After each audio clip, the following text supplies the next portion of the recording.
Saludos, mi nombre es Junior Rodríguez y soy estudiante del profesor Amadís Suárez y hoy quiero hablarles un poco sobre lo que es la tecnología. Quiero abarcar ciertos puntos como lenguajes de bajo nivel, lenguajes de alto nivel, errores en un programa y un poco sobre el desarrollo histórico de programas de programación. Será imposible ignorar la tecnología cuando lo que se busca al hablar de algoritmos computacionales para, es usarla o aprovecharla para poder lograr de manera más eficiente los objetivos que hayan propuesto. Por ejemplo, nosotros hemos realizado de manera eficiente gracias a la tecnología nuestras clases que nos han impartido, ya sea en la escuela o la universidad, ha ayudado al país con las clases virtuales también y ha hecho que no paremos de aprender, sino que nuestra educación siga evolucionando. Quiero hablarles ahora sobre lenguajes de bajo nivel, como es el lenguaje Assemblea, que según el cual las instrucciones están basadas en una serie de mnemónicos que no siempre facilita la transcripción. Este es el lenguaje verdadero de los computadores. Esto quiere decir que internamente lo único que entienden los computadores son este lenguaje. Cada vez más los programadores deberían estar más especializados, dada la complejidad de este programa y su entendimiento de las instrucciones utilizadas para este lenguaje. eh, Lenguajes de alto nivel. Precisamente pensando en una de las desventajas de la programación de bajo nivel y sabiendo que quien realmente desarrollaba los programas fue el ser humano y no la máquina, y que la máquina, gracias a su velocidad, era solo la encargada de ejecutar la orden que se le diera. Se pensó en crear uno de los lenguajes de programación que fueran más entendibles al ser humano. Estos lenguajes fueron llamados lenguajes de alto nivel, sabiendo que de todas maneras el computador necesitaría otro programa que tomara lo que se le escribiera y convertirlo a un lenguaje de bajo nivel. Lenguajes interpretados son aquellos lenguajes de programación que donde existe un programa interpretado que no es más que un programa que coge nuestro programa y lo convierte línea a línea a lenguaje de bajo nivel. Y asimismo lo va ejecutando, o sea, línea a línea. ¿Qué problema tendría este lenguaje de interpretados? ¿Qué? Lenguaje interpretado, ¿qué? ¿Qué problema tendría esto? Que si tienes un error, no va a evitar que lo ejecutes, pero el error te lo va a mostrar cuando llegues al error. No es como no lo capta como en general. Ahí línea por línea, solo lo va a ver cuando llegue ahí. Como dice aquí, estos lenguajes tenían el inconveniente que si el programa tenía un error en una de las últimas líneas, solo hasta cuando el interpretador llegaba hasta allá era que se detectaba. Luego de que ya se había ejecutado todo un gran bloque de instrucciones. O sea, hacía que se perdiera también el tiempo. Lenguajes compilados son los lenguajes en los que los programas llamados compiladores obtienen todos los programas que hemos escrito, a menudo llamado el programa fuente, hasta que totalmente solo llegue allí para convertirlo al lenguaje de bajo nivel equivalente ejecutado por una computadora. Esto reduce el riesgo de evaluación, representan lenguajes compilados y es posible saber si todas las instrucciones del programa es correcto. Sería, digamos, como una maquinita, el cual se le mete un programa fuente y nos da un programa de nivel bajo equivalente con, con uno que se pueda ejecutar en el computador. Errores en un programa. Cuando se dice que un compilador revisa un programa, se está dando una definición muy amplia de lo que realmente es esa revisión. Primero que nada, vamos a revisar los dos tipos de errores que pueden tener un programa. Ellos son los errores humanos y los errores detectables por un compilador. Los errores humanos son todos aquellos errores que dependen exclusivamente de la participación del ser humano.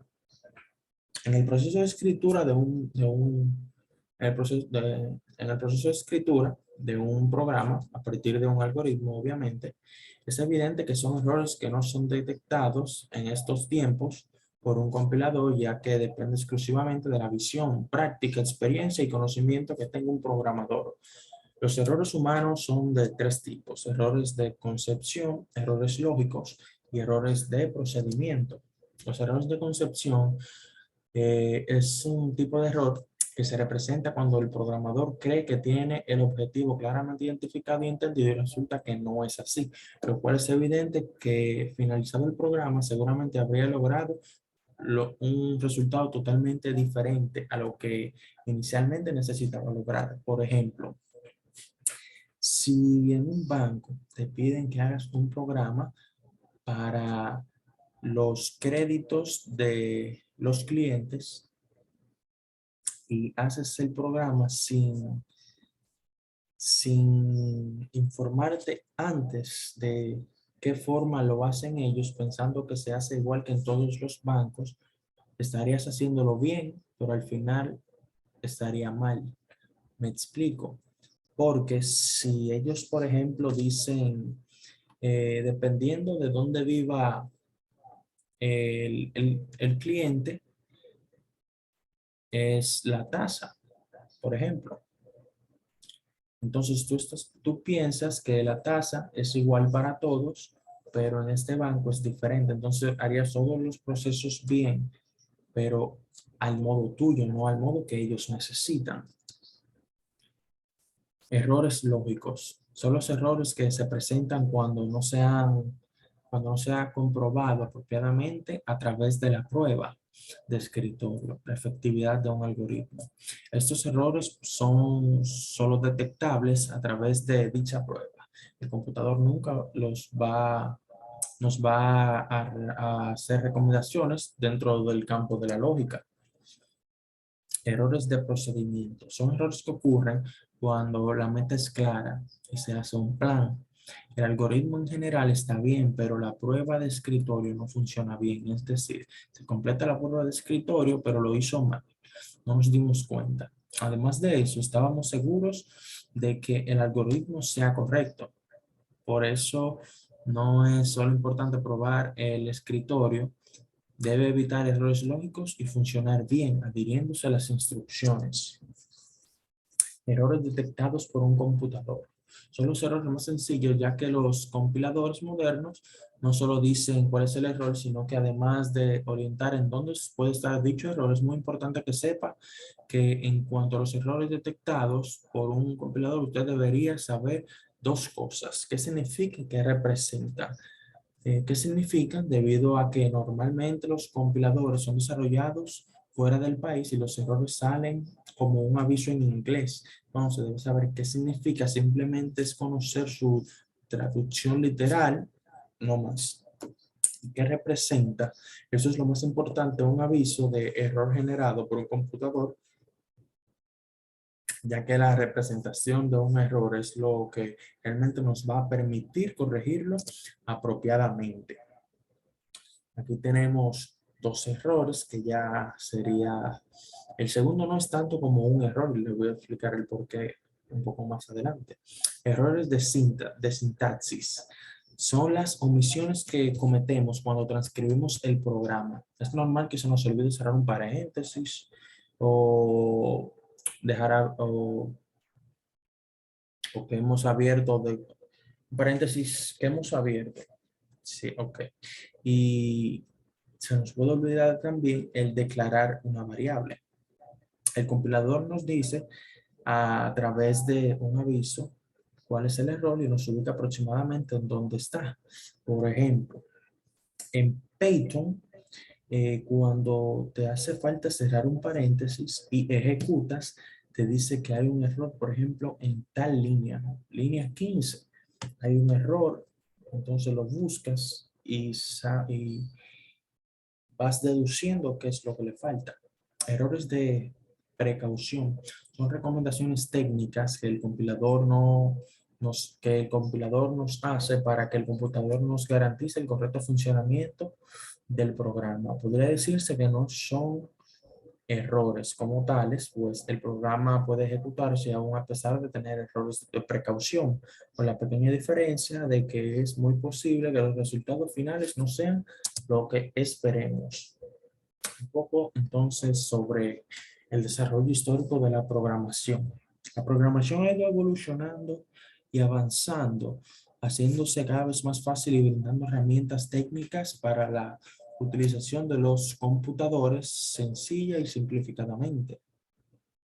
Cuando empezaron los computadores, la programación se hacía a través de circuitos eléctricos y electrónicos, o sea que los programadores de aquel entonces eran tremendos, ya que debían saber tanto como de electrónica y de partes de, de la computadora. Esa programación se llamó programación de bajo nivel. No, programación directa o real. Sí, disculpa. Programación directa o real, ya que cualquier cosa que pasara tendría que hacerlo directamente a partes de la computadora. Poco a poco la tecnología fue avanzando y se pensó en la programación tal y como se escribe hoy en día, o sea, ese concepto fue trabajado poco a poco y empezaron a surgir lenguajes de programación. Estos permitían realizar un número de tareas utilizando las instrucciones correctas y metodología de localización de estas instrucciones en ese tiempo fueron muy libres, por lo cual se le llamó programación libre. Entonces, después de eso, se dieron cuenta que después de eso, ya pasando el tiempo y investigando, se dieron cuenta que un algoritmo no salía de tres estructuras esenciales, que eran la secuencia, las decisiones y los ciclos. Entonces, pensar en esa estructura básica facilitó el hecho de que en un programa desarrollado por un programador fuera fácil de entender. Por otro también se restringió el desorden, se implantaron ciertas reglas de programación que eran necesarias escribir en un programa. A esta forma de trabajo se le llama programación estructurada, porque iban ya poniéndole ciertas normas y ciertas reglas básicas para que se pudiera llevar a cabo una buena programación. Al saber que todo lo que nos rodea tiene características y sirve para algo, por ejemplo, el lápiz que tiene peso, tiene color, y con él se puede escribir, se pueden separar hojas, o sea, sabemos qué características tienen y para qué sirve. Este concepto llevó una gran revolución en la historia y con esto se crearon dos vertientes dentro de la lógica de la programación, que es la programación estructurada y la programación orientada a objetos, que por medio de este se podía modelar en el computador el mundo tal y como es. Al pensarse de la unión de la programación orientada a objetos con las herramientas que ésta facilitaba, se dio a entender que era necesario diseñar lenguajes de programación que faciliten el diseño de interfaz para que el programador invirtiera su tiempo en el diseño de procesos o de manipulación y tratamiento de datos.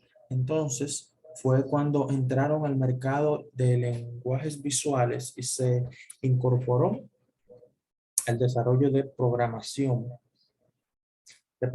visual, que no es nada más y nada menos que una forma de programar en donde se cuenta en donde se cuenta eh, con una gran cantidad de herramientas prediseñadas para facilitar precisamente el diseño de interfaces. Como se busca con el computador al mundo que nos rodea, y en ese avance la tecnología cada vez ha ido mejorando más y más, en espera de que en muy poco tiempo se podrá hablar de la programación virtual, lo cual ya se está hablando ahora y no es un secreto que ya podemos tener la programación virtual y está activo la, la visión 3D, que sería ver cosas en realidad virtual. Hay un juego que no me acuerdo cómo se llama, que son unas gafas que te pones y con unos controles tú puedes jugar como si estuvieras dentro del juego. Solamente tienes que ponértelo y usar los controles que serían tus manos dentro del juego.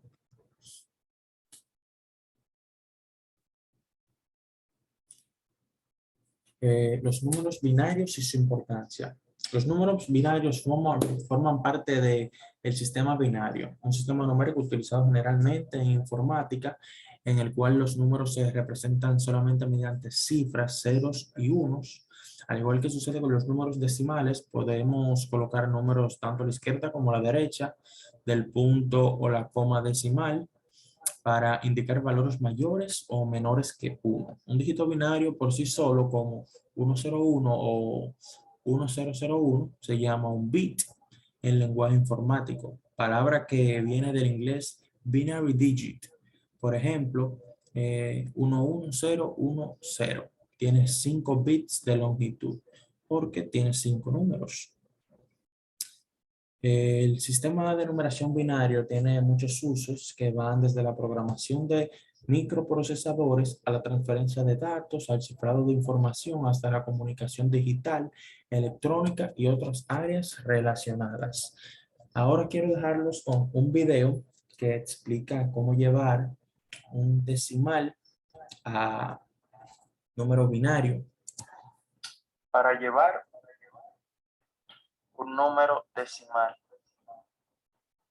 a binario o base 2, vamos a ponerle un texto base 2, solamente tenemos que dividir, vamos a decir aquí, son, ¿cuánto doy en 5? Son 2, 2 por 2 son 4, queda 1, bajo el 9, aquí sería 9, 9 por 2, 18, 0, 1, bajo el 8, entonces aquí sería 9 más, 9 por 2, 18,